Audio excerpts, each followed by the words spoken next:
नमस्कार, सत श्री अकाल, अस्सलाम वालेकुम, जय हिंद साथियों। आप सभी का तहे दिल से स्वागत करते हैं टीचर्स अड्डा टीजीटी पीजीटी अड्डा के इस महामंच पे खास इन्फॉर्मेशंस के साथ, जिसमें आप हरियाणा टेट के कंप्लीट नोटिफिकेशंस के साथ साथ हम बात आज करने वाले हैं इसके सिलेबस को लेके कि क्या सिलेबस है और सिलेबस नया पैटर्न के क्या सिलेबस होने वाला है, कितना पढ़ना है जिससे आपके हरियाणा टेट पीजीटी के लिए जिससे लेवल 3 क्वालिफाई हो सके। तो इसको अंत तक जरूर देखिएगा, बहुत छोटा सा इन्फॉर्मेशन है, इसको हम लोग कवर करते हैं कुछ ही पॉइंट्स में। पहली बात तो आप सभी को अच्छे से पता है कि अपडेटेड सिलेबस जो है हरियाणा टेट 2025 का है वो क्या होने वाला है, और इतना ही सिलेबस पढ़ने की बात इसमें किया जा रहा है कि कितना सिलेबस अगर कवर कर लें कि टेट आराम से आपका हो सके। तो इसको पढ़ने और जानने से पहले थोड़ा सा इतना समझना जरूरी है आप सभी को कि एस्टेट का सिलेबस क्या है।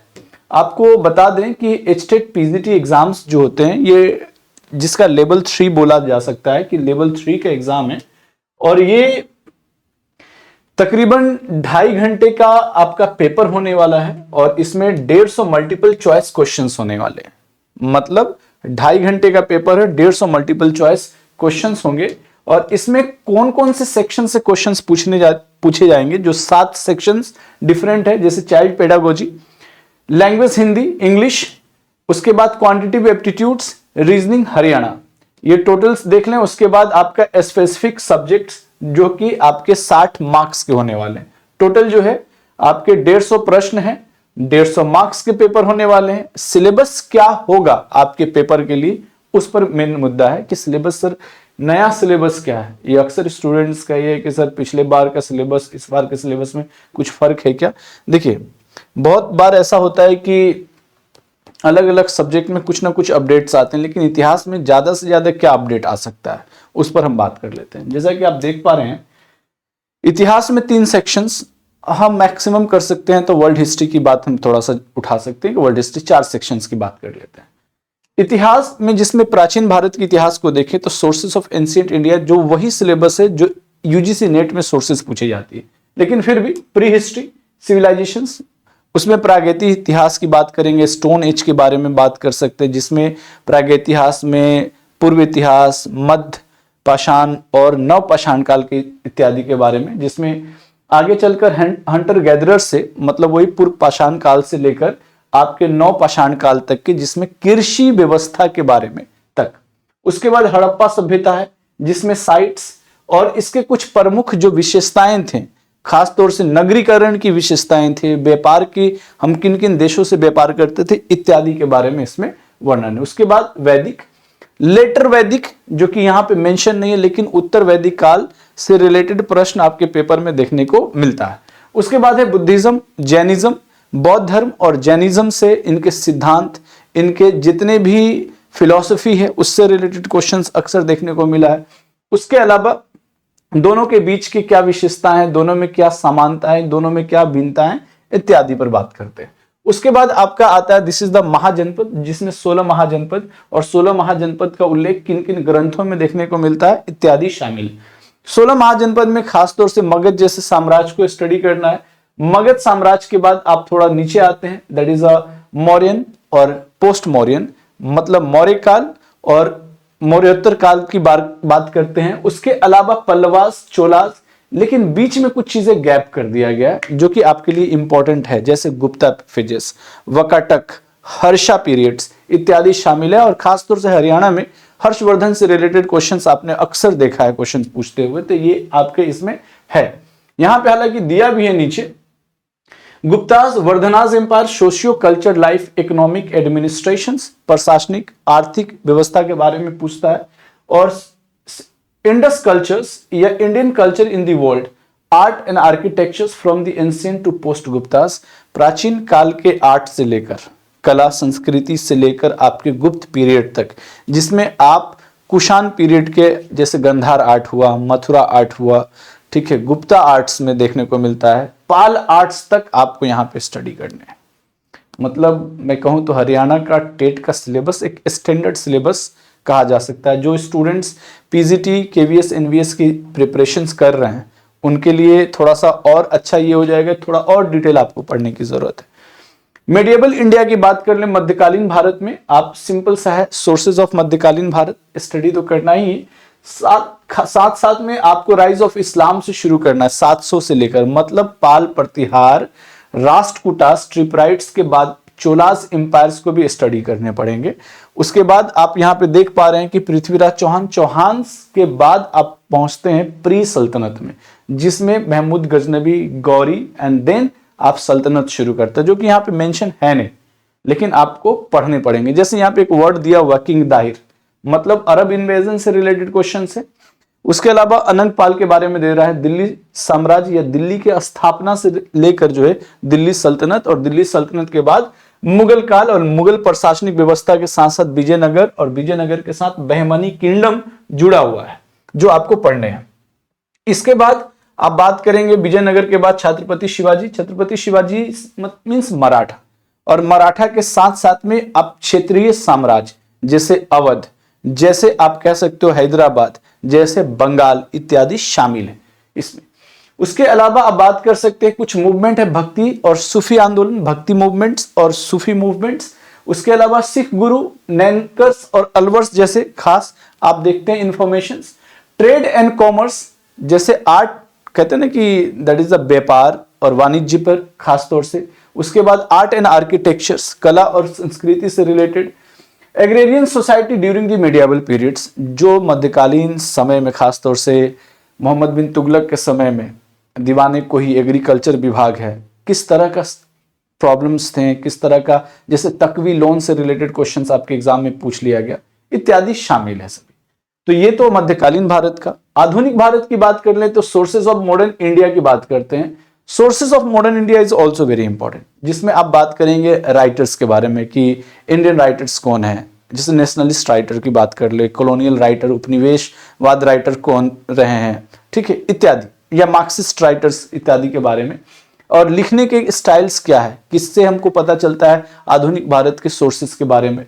उसके अलावा यहां से शुरू करते हैं यूरोपियन कंपनी, जैसे पुर्तगाल आया, डच आया, ब्रिटिश ईस्ट इंडिया कंपनी, उसके अलावा डैन आया, उसके बाद फ्रेंच। उसकी क्रोनोलॉजीज को समझते समझते फिर ब्रिटिश ईस्ट इंडिया कंपनी के आप लैंड रेवेन्यू, भूमि राजस्व व्यवस्था को जानते हैं।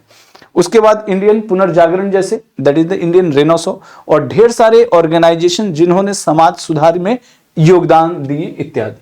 1857 के क्रांति और इससे रिलेटेड जितने भी इवेंट्स हैं, चाहे बंगाल, उत्तर प्रदेश, बिहार, हरियाणा, दिल्ली इत्यादि, जिस जगह पे खास खास लीडर्स रहे हैं और किन्होंने किसका सामना किया, और इसके बारे में जो किताबें लिखी गई, जो प्रतिक्रिया हैं, उस पर खास तौर से बात किया गया। उसके बाद ब्रिटिश एजुकेशन पॉलिसी है। British education policy is also important, जिसमें मैकाले माइनॉरिटी रिफॉर्म्स की बात करेंगे, चार्ल्स वुड डिस्पैच बिल की बात करेंगे, हंटर कमीशंस की बात करेंगे, यूनिवर्सिटीज कमीशंस की बात करेंगे, सैडलर कमीशंस के बारे में, सार्जेंट कमीशंस इत्यादि सभी शामिल है इसमें। उसके बाद आप थोड़ा सा नीचे आइए, इंडस्ट्रियलाइजेशंस, अर्बनाइजेशंस, खासतौर से औद्योगिकरण। उसके अलावा जो है औद्योगिकरण के अलावा आर्किटेक्चर्स, जो मॉडर्न पीरियड में आर्किटेक्चर्स देखने को मिला है। नेशनलिज्म कहते हैं कि राष्ट्रीय भावना की उत्पत्ति, राष्ट्रीयता कहते हैं ना, राष्ट्र भावना, या आप कह सकते हो कि नेशनलिज्म राष्ट्रीय आंदोलन, जिसमें आप गांधीयन एज और गांधीयन एज से पहले, that is the partition of Bengal को लेकर देखें, ये सभी अपने आप में इंपॉर्टेंट है। इंडियन नेशनल कांग्रेस, और इंडियन नेशनल कांग्रेस में 1885 से लेकर 1947 में जो कांग्रेस की खास खास जो मीटिंग रही है, अधिवेशन, उस पर हम बात करेंगे। उसके बाद गांधी जी, नेताजी और आईएनए का क्या रोल रहा है, इस पर हम बात करेंगे। पार्टीशन ऑफ बंगाल, उसके अलावा इंडियन कॉन्स्टिट्यूशंस की बात कर लें, role of Haryana in Indian national movement, और 50 इयर्स ऑफ इंडिपेंडेंस, और खास तौर से 1950 के इर्द गिर्द जितनी फर्स्ट, हालांकि यहाँ पे एक चीज थोड़ा सा मेंशन नहीं किया है, आपके फर्स्ट इलेक्शन 1952 तक आपको स्टडी करने हैं। मैं ये सोच रहा हूँ कि ये तो पूरा यूजीसी नेट जैसा सिलेबस है और काफी वृत्तांत सिलेबस है, और ये सिलेबस को पढ़ने के लिए आपको मिनिमम कम से कम 4 से 6 महीना आराम से लगेंगे, और अच्छे कंटेंट के साथ पढ़ने पड़ेंगे। उसके बाद वर्ल्ड हिस्ट्री, जो चौथा सेक्शन आप बोल सकते हैं। हिस्ट्री ऑफ ह्यूमन इवोल्यूशंस की बात करते हैं। ह्यूमन इवोल्यूशंस में जैसे सबसे पहला इंसान जो इस धरती पर आया, ऑस्ट्रालोपिथिकस कहते हैं, या उससे पहले भी लीमर कहलाता है। फिर होमो इरेक्टस है, होमो नियंदरथल है, होमो सेपियन है, होमो सेप्सेपियंस है। तो ओरिजिन्स पे बात करते हैं, ठीक है। History tools, Mesopotamian, Egypt and Chinese civilisation यहाँ पे दिया नहीं है, ग्रीक एंड रोमन सिविलाइजेशन कह दिया, लेकिन चाइना सिविलाइजेशन से क्वेश्चन थे। राइज ऑफ इस्लाम आप उठाकर देखें, एनसीईआरटी का 3rd चैप्टर में आपको राइज ऑफ इस्लाम के बारे में बताता है, अरब वर्ल्ड। उसके बाद क्रूसेड्स मींस आपका धर्म युद्ध इत्यादि शामिल है, जैसे Jews, Parsi, philosophies, Genghis Khan, Mongolian empire. आपके 11th के एनसीईआरटी से सिलेबस है, फ्यूडलिज्म इन यूरोप, जिसमें 3 वर्ग वाले कॉन्सेप्ट पे बात करते हैं। उसके अलावा रेनेसॉ जो एज आया मध्यकालीन, मतलब आप कह सकते हो वर्ल्ड लेवल पे, development of urban centre in medieval Europe, Maya civilisations, Inca civilisations questions पूछे हुए हैं आपके केवीएस में और आपके डीएसएसबी जैसे एग्जाम्स में खासतौर से देखने को मिलता है। उसके अलावा 17 to 19 सेंचुरीज के ड्यूरेशंस में फिर Indo Chinas, colonisations, imperialisms, modernisations in Japan, China from European colonies, communist states और सब्जेक्ट रिलेटेड पैडागोजी। इसमें एक बात और ऐड कर सकते हैं हम लोग, that is called the new evolutions and innovations, और आप कह सकते हैं इनोवेशंस के साथ इन्वेंशंस, जैसे फ्लाइंग शटल्स है, फ्लाइंग लूम है, ठीक है, स्टीम इंजन इत्यादि शामिल है। तो मतलब ओवरऑल ये आपके अपडेटेड सिलेबस में कुछ चीजें हमने बात की। ओवरऑल आपको अगर और कुछ जानकारी हासिल करने हमारे कोर्सेज से रिलेटेड, आपको सभी कैंडिडेट्स को बता दूं कि कोर्सेज से रिलेटेड अगर किसी तरह की जानकारी चाहिए तो अड्डा 24/7 सर्च कीजिएगा। ये अपडेटेड मैंने सिलेबस आपको बताएं और डिटेल सिलेबस थे, इतना अगर आप पढ़ लेते हैं तो आप जो है कहीं ना कहीं आपका टेट आराम से निकल जाएगा। दूसरा चीज आप लोग को थोड़ा सा समझाते चलता हूं कि हरियाणा का स्टेट काफी स्टैंडर्ड होता है, इसके लिए आपको टाइम देने पड़ेंगे क्योंकि 7 सिलेबस आपको कवर करने हैं, ठीक है। जैसा कि आप यहाँ पे देख पा भी रहे होंगे कि child pedagogy, developments, language Hindi, English है, क्वांटिटी है, रीजनिंग है, हरियाणा है, सब्जेक्ट स्पेसिफिक 1 2 3 4 5 6 7 सब्जेक्ट हुआ ना टोटल, सब आपके लिए महत्वपूर्ण है। चलिए और भी इसके बारे में थोड़ा सा डिटेल जानकारी के लिए ऑल आप जाइएगा डायरेक्टली टीचिंग में। टीचिंग में आपको सभी तरह से आपको मिल जाएंगे, जितनी भी डेटाज हैं यहाँ पे आप देख सकते हो, ठीक है। जैसे एचटेट है, यहाँ पे एचटेट है, एचटेट में जाकर आप जैसे पहुंचिएगा, एचटेट के भी जो है एडमिशन शुरू होने वाले हैं। हालांकि आप जिन साथियों के पास टीचिंग महापैक है वो डायरेक्टली इससे जाकर जुड़ सकते हैं हमारे एचटेट में, डायरेक्टली Y628 कोड का इस्तेमाल कर लीजिए हमारे कोर्स में। इसमें सभी के सभी कोर्सेज आपके मिल जाएंगे, that is the UPLT, CTET, BPS, CTRE, KVS, NVS, EMRS, DSSB, HTET इत्यादि सभी शामिल है। इस्तेमाल क्या करना है, Y628। और देखिए एक चीज जरूर कहूंगा, इतिहास के स्टूडेंट है आप सभी लोग, वक्त कम मिलता है और सिलेबस बहुत कुछ पढ़ना, कहां से सवाल पूछे जाएंगे इसका कोई अंदाजा नहीं।